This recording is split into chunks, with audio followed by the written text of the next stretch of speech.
What's up, everybody? It's your boy Kyng Pablo, and welcome back to the channel. So today we got a video, somewhat of an update of the 62-year-old woman, Miss Stephanie Dowles, who was unalived at Mule Creek State Prison by her husband during a conjugal visit.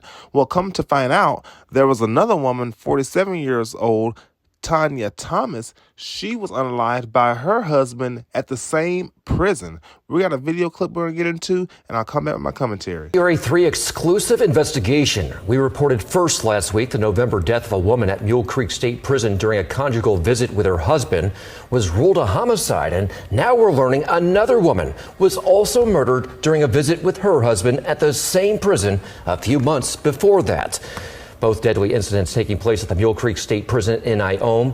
That's in Amador County. KCRA 3 investigates. Lizzie Mitri spoke exclusively with that woman's family.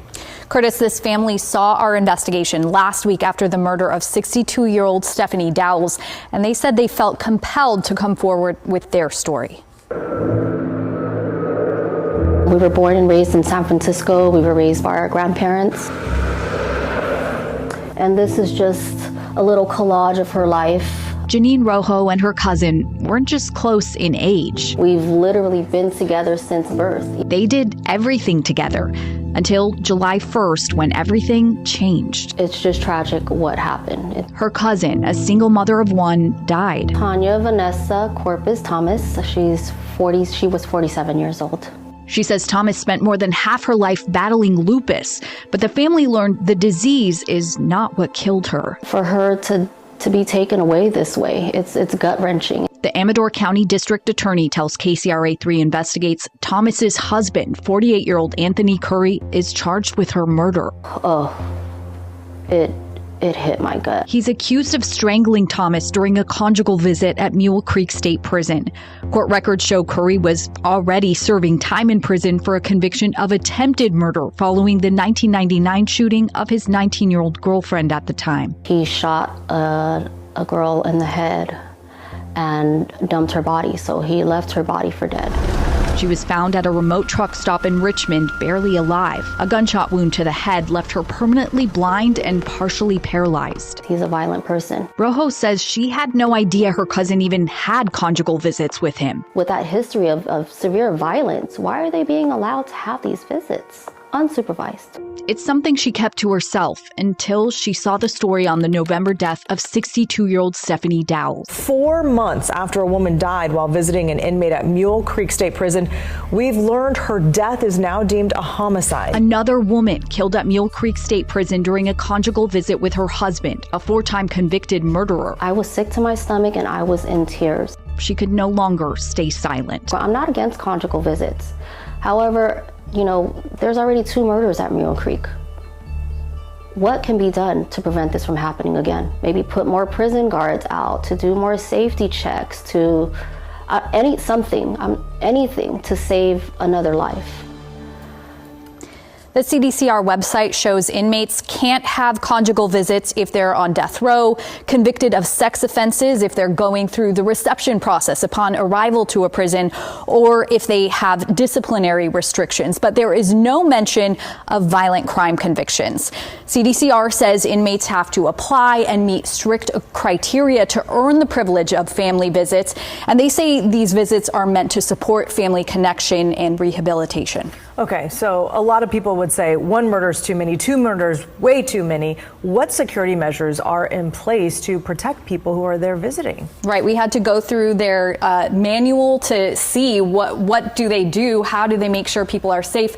What we could find is inmates have to present themselves for a count at least 4 times in 24 hours, and the prison can order unscheduled inspections, but otherwise the manual really highlights that they try to ensure the inmate's privacy.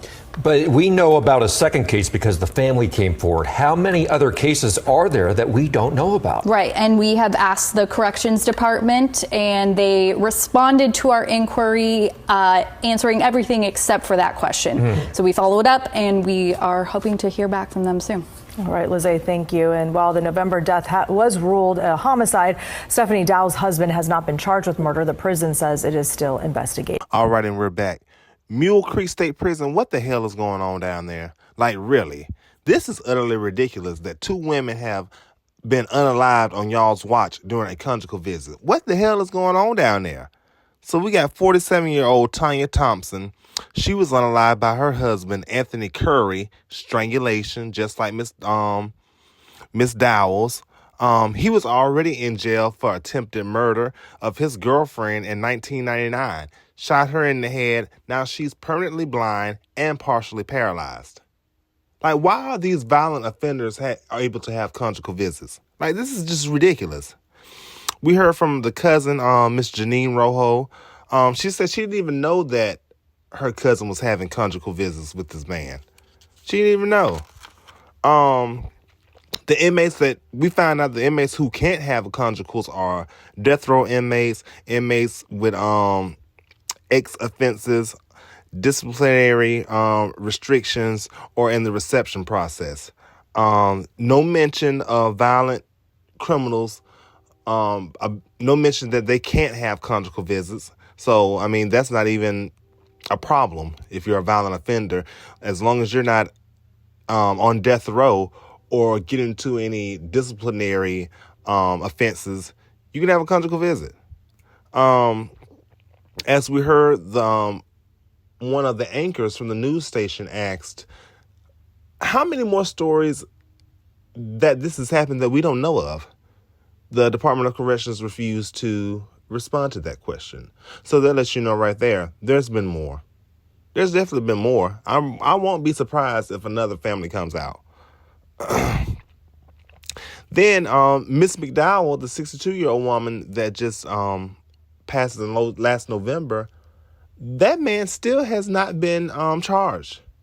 Mule Creek State Prison, what the hell is taking y'all so long on the investigation? Why haven't you charged him yet? I mean, do you think you have a different suspect? Like, what? I'm not understanding. I hope they're not still having these conjugal visits. Their conjugal visits need to be shut down because they need to reassess what they have going on and how they monitor these prisoners during this conjugal visits, because this is ridiculous. We're going to stay on top of this story. It's been your boy. It's been your boy, Kyng Pablo. We can continue the conversation in the comments. Please like, comment, and subscribe to the channel. Peace.